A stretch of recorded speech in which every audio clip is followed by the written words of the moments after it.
Prêt pour l'impact, c'est notre rendez-vous quotidien avec une personnalité qui compte dans l'économie française. On est toujours à la REF 2025 à Roland-Garros et je reçois Gérard Després. Bonjour. Bonjour. Vous êtes le président de l'Oxam, géant mondial de la location de matériel. Je vais donner quelques chiffres. Le chiffre d'affaires 2024, c'est 2,6 milliards d'euros, près de 12 000 collaborateurs, plus de 1000 agences réparties dans 30 pays, leader européen, quatrième au niveau mondial. Avec quoi? Le BTP, l'industrie, c'est quoi votre premier marché? S'il y en a un d'ailleurs. Alors, il y a un premier marché qui était historique, des entreprises de génie civil, Okay. qui avaient besoin de matériel. Les chantiers sont jamais à côté de leur siège social. Donc, elles ont trouvé beaucoup plus facile, parce qu'elles utilisent, on va dire, des engins plus encore que le monde de la construction, mais je vais revenir. Elles trouvaient beaucoup plus facile de trouver des engins sur place plutôt que de les déplacer, plutôt de les entretenir. Donc, elles ont été nos premiers clients. Et je dirais, ça a été les grandes entreprises qui avaient les moyens d'acheter du matériel, qui ont été les premiers utilisateurs des matériels en location. D'accord. Et ensuite, ça a essaimé et aujourd'hui, ça reste le premier marché. Alors aujourd'hui, il il reste un marché important. Ouais. Ensuite, on s'est ouvert à tout le monde de la construction, du bâtiment. Ouais. Mais il faut savoir que dans le bâtiment, le monde des bâtiments met en œuvre des matériaux et utilise peu de matériel. Ceux de génie civil utilisent peu de matériaux, mais beaucoup de matériel. Donc même si la part du génie civil est plus petite que celle de la construction, dans notre activité, c'est à peu près équivalent. D'accord. Ce qui reste encore une très bonne clientèle, bien que nous soyons diversifiés de façon importante dans d'autres activités autres que la construction. Oui, alors, et vous dites d'ailleurs que l'Oxam, c'est bien plus que de la location. Alors, au-delà de la formule, ça veut dire quoi pour vous, ça? Alors, on intervient dans la chaîne logistique. Ouais. Faut le prendre comme ça, on intervient dans la chaîne de valeur. On est support logistique à ceux qui font de la construction, à ceux qui font des événements, à ceux qui interviennent dans l'industrie. On n'est pas au cœur de leur métier. On est ce qui leur facilite la chaîne de valeur. C'est pour ça que c'est plus que de la location. On peut mettre en place des matériels. On peut adapter les services. C'est ce que l'on a fait notamment pour les JO, où on a fait beaucoup plus que mettre des matériels. On a apporté tout un service de logistique complet aux organisateurs. On y reviendra parce qu'il y a eu les Jeux Olympiques, il y a eu Notre-Dame de Paris aussi, quand même participation emblématique. Mais on y reviendra un peu plus tard si vous voulez bien, parce que je voudrais qu'on reste un peu sur les chiffres. On a donné le chiffre d'affaires de 2024, 2,6 milliards d'euros. La tendance 2025, elle est bonne, c'est une tendance en croissance. Qu'est-ce que vous pouvez nous Alors dire? le métier est en croissance, incontestablement. Le recours à la location est de plus en plus important. Néanmoins, on subit les effets de l'activité et de la conjoncture. Le secteur de la construction aujourd'hui est un petit peu à la peine, en particulier dans ce qu'on appelle le résidentiel neuf, pour être clair, le logement. Donc on subit dans une tendance lourde de progression, des vagues, je dirais, de haut et de bas. Actuellement, on est sur un petit tassement d'activité, en France comme ailleurs d'ailleurs en Europe. Mais ça ne remet pas en cause le fondamental de notre métier et cette croissance du métier. Est-ce que votre métier est concerné, impacté par la guerre commerciale qui a été rallumée par Donald Trump, ou pas trop finalement? Alors je dirais moins que d'autres, pas trop, parce que nous avons une activité très locale. Nous intervenons très localement sur une zone géographique très courte. C'est pour ça qu'on a un grand réseau d'agences. On a plus de 1200 agences. Parce que notre rayon d'action moyen est de l'ordre de 30 km. On est sur une ville en province, ou d'une demi-heure, 3/4 d'heure, quand on parle en termes de temps pour d'autres. Donc on n'est pas impacté par cela. Nos matériels viennent de France, d'Europe, un peu de Chine, très peu des États-Unis.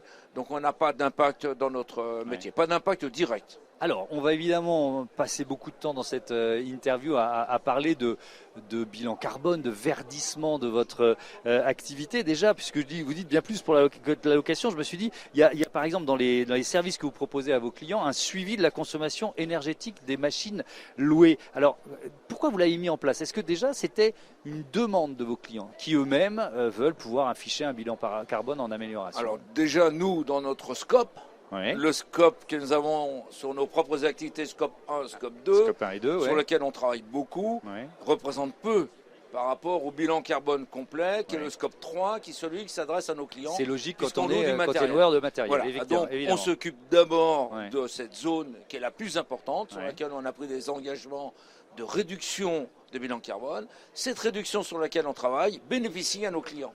Si nous on fournit des matériels qui sont moins consommateurs d'énergie, le bilan carbone de notre propre client va s'améliorer. Donc il s'améliore par les matériels eux-mêmes sur lesquels on travaille beaucoup et par le fait de la chaîne de valeur qu'il ne faut pas oublier, sur laquelle on y contribue. Plutôt qu'une entreprise achète des matériels dont elle peut avoir peu besoin, grâce à la location, elle peut être sous-équipée parce qu'elle trouvera des matériels de location aisément, parce que nos matériels sont beaucoup plus utilisés en intensité. Donc la chaîne de valeur, l'organisation logistique contribue à cela entre l'achat et la location.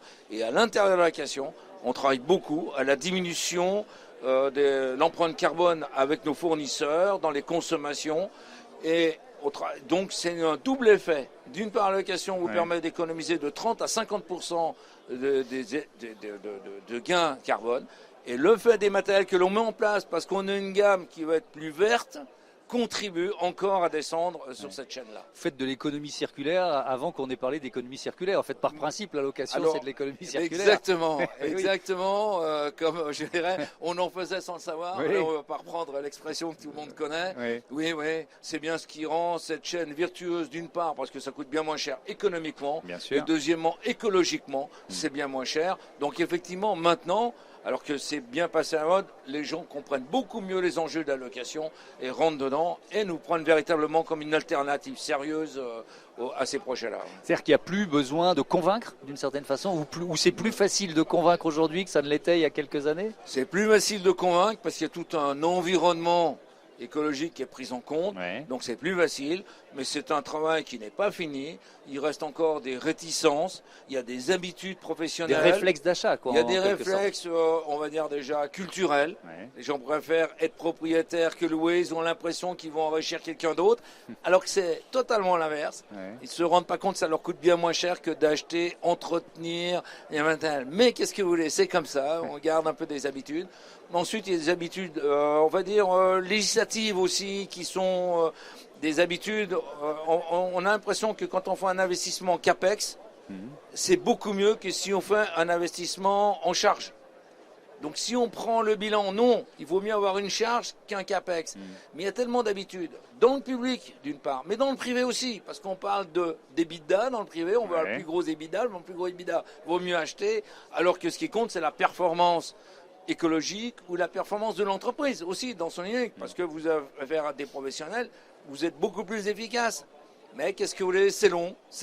Ça fait 50 ans, 60 ans que l'Oxfam y travaille, et la France est un des pays qui en fait partie encore des plus développés, si vous voulez, dans les pays... Dans le réflexe de location. Dans le réflexe de location, l'Angleterre, les États-Unis et la France.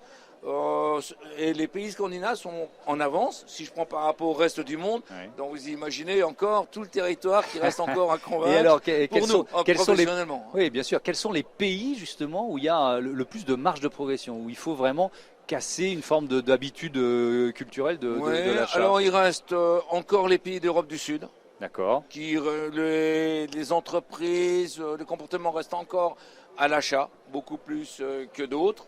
Je parle pour l'Europe, après il y a tous les autres pays, évidemment, dans le monde, qu'il faudrait pouvoir convaincre. Avec une marge de progression. Si je reviens sur vos objectif 2030, donc c'est vraiment dans peu de temps, moins 50% sur vos émissions de gaz à effet de serre sur les scopes 1 et 2, et moins 30% sur les indirects, donc sur le scope 3, donc 2030 c'est dans 5 ans. Vous y serez? On y sera. On a fait un plan qui a été approuvé par un organisme qui a validé notre trajectoire. Donc notre trajectoire nous y conduit. Après, dans une trajectoire, je dirais, il y a la vie, il y a des hauts, il y a des bas. Il est vrai que la mise en place de l'électrification, des bornes, les problèmes de batterie font qu'on va moins vite que ce qu'on pensait. Mais il ne faut pas désespérer parce qu'il y aura un rattrapage qui se fera. Il y a une montée en puissance qui va se faire, donc la courbe elle va être de nature exponentielle. Donc aujourd'hui, on n'est pas sur une courbe linéaire, mais on y sera en 2030. Ça veut dire que c'est une question d'infrastructure, si je vous entends bien. C'est une chaîne de valeur. Si vous voulez, moi je peux fournir à des clients des matériels électriques si j'ai des fournisseurs qui les font. Oui, donc, et s'ils ont des bornes pour les recharger, parce que sinon ils vont pas vous les prendre. Des moteurs qui puissent être efficaces, qui puissent se faire. Rien que dans les batteries, regardez les progrès qui ont été faits. Jusqu'à présent, il y a encore quelques années, on parlait de voitures. Ça devient délicat parce qu'avant c'était plutôt flatteur de parler de la Zoe de chez Renault, et aujourd'hui on peut plus parler de la Renault parce qu'on a fait tellement de progrès. Mais avant, une voiture électrique, elle faisait très peu de kilomètres sur très peu de temps, donc c'était vraiment un circuit urbain. Aujourd'hui, les voitures, elles arrivent à 600 000 kilomètres en peu de temps. Donc je dirais, il y a deux choses, c'est que la technologie nous permet d'accéder à des moteurs plus puissants, de permettre des choses plus nouvelles et de le faire connaître. Donc c'est une montée en puissance. Quand il y a des moteurs électriques qui se font, les constructeurs font ces matériels. Quand ils les font, on peut les acheter. Et quand on peut les acheter, on peut les mettre à disposition de nos clients. Donc en fait, on n'est pas tout seul. Quand on s'est inscrit dans un premier plan, on s'est tous inscrits dans un schéma d'arrêter des moteurs thermiques.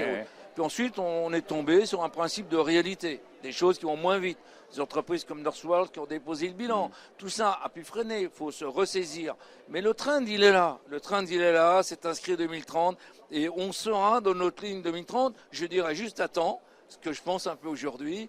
Mais aujourd'hui, on ne sort pas de notre ambition. On n'a pas changé notre cap. D'accord, vous n'avez pas changé de cap et d'ambition, avec une gamme spécifique qui est identifiée par un logo vert, ça s'appelle Lox Green. Donc c'est quoi? Alors c'est du matériel, j'imagine, électrique, hybride, hydrogène éventuellement? Ce qu'on a appelé Lox Green, c'est des matériels qui ne sont plus à consonance de moteurs thermiques. D'accord. Voilà, qui peuvent être hybrides, qui peuvent être usés avec le HVO, qui peuvent être et beaucoup électriques. D'accord. Mais ça représente quel pourcentage de votre aujourd'hui, c'est 20% de nos achats de matériel. D'accord. Voilà, et on est encouragé pour le faire, et on inscrit dans nos plans que ce 20% doit monter. Il va monter, il montera. Est-ce que l'hydrogène, ça fait encore partie des technologies où ça pourrait faire partie des technologies sur lesquelles vous misez, où vous dites finalement la filière elle n'est pas mature encore?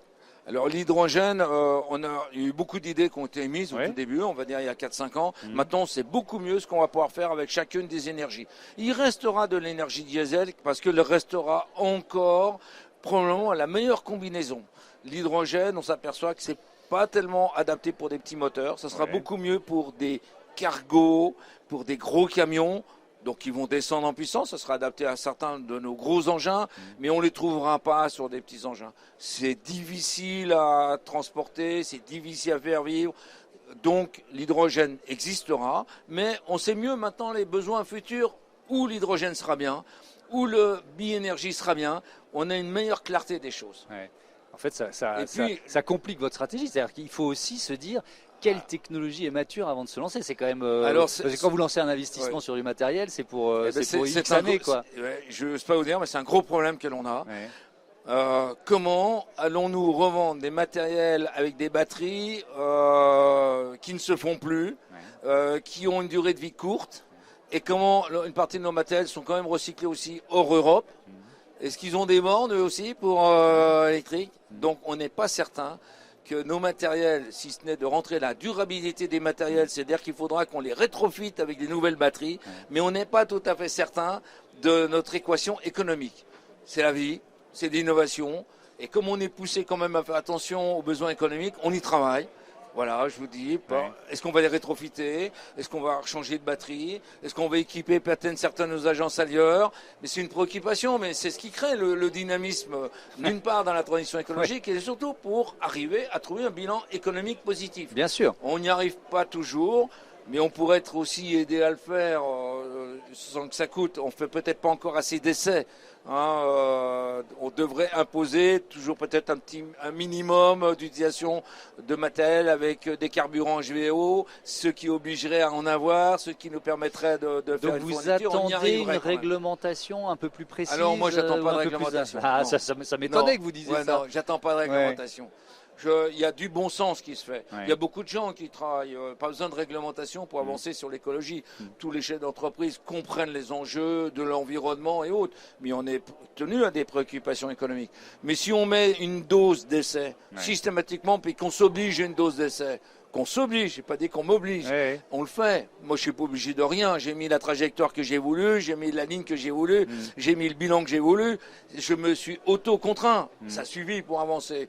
Et je m'aperçois que nos clients ont la même préoccupation, ils ont aussi des salariés, ils ont aussi des clients. Nos fournisseurs ont la même préoccupation, leur bureau d'études, ils travaillent, il n'y a pas besoin de contraintes pour le faire. Ok, j'entends le message. Je vais vous citer, vous disiez aujourd'hui plus personne ne conteste le bien fondé d'une politique aguichante de RSE. Désormais la problématique n'est plus la prise de conscience. Je vais prendre la fin de la phrase. Je suis certain que l'on peut changer nos habitudes et transformer notre environnement. À nous de vouloir un monde plus sûr et plus vert. Nous aurons un monde plus sûr et plus vert. Alors là, on est dans le volontarisme. Si je vous lis bien, à nous de vouloir un monde plus sûr et plus vert, on aura un monde plus sûr et plus vert. Est-ce que ça suffit la volonté? Oui, parce qu'aujourd'hui vous êtes jugé. La performance économique, elle est essentielle, c'est la base. Oui. Mais le choix se fait aussi sur les critères RSE que vous avez. Donc si vous n'avez pas de critères RSE, c'est comme si demain vous n'étiez pas dans le digital, vous n'existez plus. Ouais. D'accord. Donc, si vous voulez avancer, simple que ça, si vous voulez être devant, si vous voulez être référencé, si vous voulez travailler avec des banques, si vous voulez travailler, vous êtes quand même obligé de présenter une entreprise vertueuse. Donc, vous ne pouvez pas obliger omettre ces objectifs-là. On se donne, par exemple, des objectifs très élevés en matière de sécurité du personnel. Personne ne nous oblige à le faire. Autant de formation, autant de sécurité, autant de prévention, autant de déplacement, autant d'analyse de presque accident. Personne ne nous oblige à le faire. Mais c'est un désir de l'entreprise. C'est bon, bien entendu, pour nos salariés. Je préfère qu'un salarié soit une journée en formation plutôt qu'une journée en accident. Hein. Évidemment, et c'est une façon aussi de les fidéliser ou de les recruter plus facilement. Quand vous écrivez un objectif comme ça, effectivement, vous obtenez des performances extraordinaires. Par rapport à notre profession, on a 4 fois moins d'accidents. C'est-à-dire que quelqu'un qui est chez nous dans sa carrière, il n'y en a pas 1 sur 2 qui aura un accident, alors que dans la moyenne, ils auront 2 accidents dans leur carrière. Donc on passe de 2 accidents, vous rentrez chez quelqu'un, vous dites 2 fois dans ma vie je risque d'avoir un accident. On est chez nous, on est 1 sur 2. Un salarié sur 2. Voilà. Ouais. Mais on travaille pour arriver, et ça me paraît complètement improbable, on travaille pour arriver à 0. Et on a notamment dans les pays du nord de chez nous, eh bien, par exemple, sur les 6 derniers mois, sur un nombre de 3000 salariés, on a eu 0 accident. Donc on y arrive. Ça, c'est notre choix, c'est notre décision. Personne va ni nous remettre une main, ni nous condamnera si on ne le fait pas. Donc on arrive. Voilà. Et c'est une démarche. On n'est pas, jeunesse, on est devenu peut-être leader. C'est parce que justement, on a été plus exigeants nous-mêmes sur un certain nombre de choses. C'est pour ça que je reviens. C'est plus que l'allocation, Hein oui, je reviens à la, à la formule d'origine de cette interview, avec ces enjeux de décarbonation dont on parle, et vous y revenez toujours, et heureusement, avec l'impératif économique d'une entreprise. Bon, comment vous financez cette décarbonation? Est-ce que ça a été difficile de convaincre des banques? Comment vous financez la décarbonation? Parce que ça vous coûte d'abord de l'argent, forcément. Oui, alors avoir des banques, il y a l'encouragement. D'abord, les gens sont dedans, les banques le comprennent, mais je vais donner symboliquement, la BEI nous a Banque donné, européenne la d'investissement. Banque européenne d'investissement nous a fait un prêt. C'est un prêt, c'est pas un don, c'est pas un cadeau, c'est pas une subvention. C'est un prêt qu'ils ont fait et qui est venu se rajouter aux autres prêts qui nous ont permis d'accélérer un peu parce que ce prêt il est affecté. Il est fait quand même pour acheter des matériels qui sont verts. Donc ça favorise. C'est un certain nombre de choses, une réaffectation des ressources. Quand je vais acheter un engin, je peux l'acheter thermique ou pas thermique. Voilà, c'est une affectation quand même qui se fait. Donc peut-être tout est à la marge, mais à force d'être à la marge, on finit quand même par arriver à des performances. Est-ce que pour vous c'est un investissement, le fait d'acheter du matériel, par exemple électrique, malgré les incertitudes dont vous parliez tout à l'heure? C'est-à-dire c'est un investissement à risque? Bon, il y a un peu de conviction. Puis après, quand on s'aperçoit quand même qu'on a acheté des matériels qui valent 4 fois plus cher qu'un autre et que personne ne veut les louer, on s'interroge s'il ne faut peut-être pas l'acheter 2 fois plus cher au lieu que 4. S'il ne faudrait quand même pas aussi aider les clients quand même à faire le test et à changer d'habitude. Parce que ça change plusieurs habitudes. Parfois, il ne suffit pas juste de changer d'engin, changer d'habitude. Donc on remet un peu les commerciaux, on refait des promotions. Voilà, faut le faire. Et puis il y a aussi l'aiguillon naturel de la concurrence. Chacun essaie de dire qu'il est peut-être un peu plus vert que son voisin. Donc vous voulez pas perdre cette course-là non plus, quoi. C'est un phénomène naturel de concurrence. Donc on est balancé entre l'image, la rentabilité économique, le positionnement de l'entreprise. c'est une dynamique d'innovation. Ouais.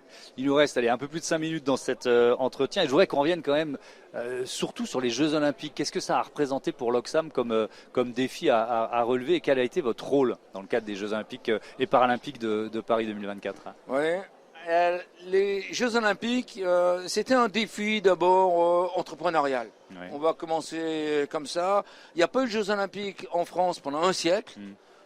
Moi, j'ai un certain âge, je les reverrai jamais. Mais moi non plus, c'est ce que je me suis dit. C'est pour ça que j'ai acheté des places, notamment pour voir des matchs ici à Roland-Garros. Je les reverrai jamais. Ouais. Ils ont lieu à Paris. Il faut se réjouir. Il se passe quelque chose de grand. Donc il fallait en être. Il fallait en être. Il faut y en être. D'accord. Il n'y a pas de problème. Ouais.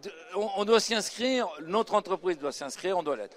D'autant plus que quand on se prétend être numéro 4 mondial, on va quand même pas laisser passer un marché à d'autres alors que on peut le faire. C'est vrai qu'on n'a pas tellement d'antériorité à ce niveau-là. Et travailler dans l'événementiel, on en a déjà une depuis 10 ans. On travaille sur beaucoup d'événements, Fashion Week, des festivals et autres. Mais là, c'est quand même grandiose. Mais des marchés comme ça, vous n'avez pas l'occasion de vous aguerrir souvent. Parce que la fois précédente, c'était au Japon. Bon, très difficile pour nous. Et donc, c'était une première. C'était se mettre le pied à l'étrier, cette force à y aller, et de dire, on va réussir ce chantier. Quoi qu'il nous coûte, quoi qu'il en soit. Et le gros bénéfice, ça a fait évoluer l'état d'esprit de l'entreprise. De se mettre un défi plus grand que soi, avec un challenge. Mais c'était la même chose pour M. Tony Estanguet, j'imagine. C'est grand, c'est gros, mais on n'a pas le droit d'échouer. Ouais. On n'a juste pas le droit d'échouer. Voilà. Donc on a fait ce qu'il faut pour ne pas échouer. Donc vous avez d'abord bataillé pour avoir le marché, oui, ça on l'a compris. Il faut batailler pour avoir le marché. Ça forcément. Et puis après, qu'est-ce que ça a représenté en termes de défi? Parce que c'est un défi, on ne l'a jamais fait. Être le prestataire de location de matériel des Jeux Olympiques, c'est ce que je comprends bien. Ouais. Donc pour vos équipes, qu'est-ce que ça signifiait? Ça signifiait qu'on est face à une page blanche et qu'il va falloir qu'on y arrive. Donc ça va dépendre des équipes, mais de l'angoisse. Mais on n'a jamais fait ça. Mais comment est-ce qu'on va faire ça? Et puis petit à petit, en travaillant en équipe, en faisant appel à des gens qui avaient des compétences, même dans d'autres domaines. On a fait appel aussi à des gens qui n'avaient jamais fait non plus les Jeux Olympiques, mais qui avaient d'autres compétences dans certaines de nos filiales étrangères. On a dit, est-ce que vous pouvez nous donner un coup de main? Est-ce que vous pouvez avoir votre savoir-faire? Et là, il y a un enthousiasme. Les gens sont enthousiastes, ils comptent pas leurs heures, ils comptent pas leurs jours, ils comptent pas leurs déplacements. Ils viennent pour aider, pour le faire. Parce que tous ceux qui ont participé, même ceux qui étaient des volontaires, je ne parle pas de ces gens de Oxam, c'est un souvenir de sa vie. De sa vie. Aujourd'hui, on l'a fait. Est-ce qu'il y a un peu de nostalgie au sein des équipes de l'Oxam qui ont participé? Oui, ça casse. Moi, j'ai la nostalgie en tant que spectateur, donc j'imagine. Oui, alors, qu'est-ce qu'il faut faire? Il y en a certains, effectivement, qui recherchent quelque chose, et les autres, quand ils ont repris leur travail, ils ont essayé de remettre dans leur travail le dynamisme, l'ambition, de changer leur routine. Ça leur a cassé la routine, et quand ils sont revenus dans leur travail, ils ont eu un certain élan. Aujourd'hui, ils ont gardé ce dynamisme. Ils étaient très fatigués, ils ont gardé ce dynamisme. Mais quand on les interroge, on leur dit, bon, si cette représente, vous le refaites, parce que quand ils ont quitté, ils ont dit, plus jamais, hein. On va pas revivre de tes angoisses. Aujourd'hui, vous interrogez, ça se représente, vous le faites. Évidemment. Oui, bien sûr. Et évidemment. Alors, Notre-Dame de Paris, quel a été le rôle de l'Oxam? C'est moins important? Alors techniquement, en tant que marché, c'est moins important. Bien sûr. Et ce n'est pas de même nature. Dans la ville de Paris, c'est un mécénat. Un mécénat en nature, puisqu'on a fourni un certain nombre d'équipements, un certain nombre d'abris, et en particulier les bâtiments de bureaux pour toutes les équipes, de M. Philippe Jost et du général Georgelin. Là c'est un mécénat qui s'inscrit. C'est pas un défi technique. Oui, c'est pas vraiment technique. Oui, et managérial. Mais je voulais lier les deux parce que c'est les deux grands succès français de l'année 2024 quand même. Et bon, alors moi je pense qu'on n'a peut-être pas assez fait cocorico autour de ces succès. Quelle leçon? Est-ce qu'il y a une leçon commune? Le fait de s'être exonéré d'un certain nombre de règlements, quelle leçon vous tirez de ces deux succès français comme chef d'une grande entreprise française? Bien que la France a des entreprises, puisque c'était pratiquement entièrement fait par les entreprises françaises, les entreprises sont à la hauteur. Dans tous les domaines, il y a des entreprises qui sont de taille mondiale. On a bien vu la présence de Louis Vuitton, Orange qui met aussi ses lignes, EDF qui a fourni l'énergie. Il n'y a pas eu de problème. Donc il y a des grandes entreprises qui sont de taille mondiale et qui savent faire des choses extraordinaires. Voilà. Et pour Notre-Dame, ils ont beaucoup investi sur des métiers, des savoir-faire qu'on pensait perdus et qu'on a su retrouver, malgré tout. Voilà, il y a une capacité d'innovation dès lors qu'on laisse faire. C'est vrai qu'on s'est un peu affranchi de quelques réglementations qu'il y a eu pour les JO. Enfin, le cadre était strict quand même. Oui. Mais ça a permis d'aller plus vite. Il y avait aussi des obligations d'insertion de personnel. Ça n'a pas empêché, même en libérant certaines choses, de garder esprit RSE. Et quand ils ont fait Notre-Dame de Paris, je me souviens très très bien, le général Georgelin, de dire le plomb, tout ce qui se passe au plomb, on a plus de contraintes, il y a moins de plomb au moment où on travaille dans la cathédrale qu'il y en a à l'extérieur dans Paris. On a plus de contraintes, il faut prendre des douches et autres. On a su garder un certain nombre de contraintes, malgré tout, passer ces contraintes et réaliser quelque chose dans des délais où nous remis en cause. Il n'y a pas une bavure en plus sur Notre-Dame. Donc voilà, je pense que la France peut faire n'importe quel type de projet. On fait des plus grands ponts du monde. Je le dis pour nos clients. Il y a rarement une entreprise française qui soit pas sur un grand projet dans le monde. Il y a beaucoup de savoir-faire, beaucoup de choses. Il faut juste, je dirais, qu'on ne perde pas ses capacités. Il ne faudrait pas que les Jeux Olympiques reviennent dans un siècle. Parce que tout ce qu'on a appris à travailler ensemble, à remettre des compétences, si on laisse se diluer ça, faudra recommencer à zéro. L'encouragement, c'est de dire, redonnez-nous quelque chose, une Coupe du Monde, des Jeux Olympiques, pour qu'on garde tout ça on est preneur. Merci beaucoup Gérard Després. Bonne ref 2025. Je vous dis à bientôt sur Be Smart for Change. On passe tout de suite à notre rubrique Smart Ideas.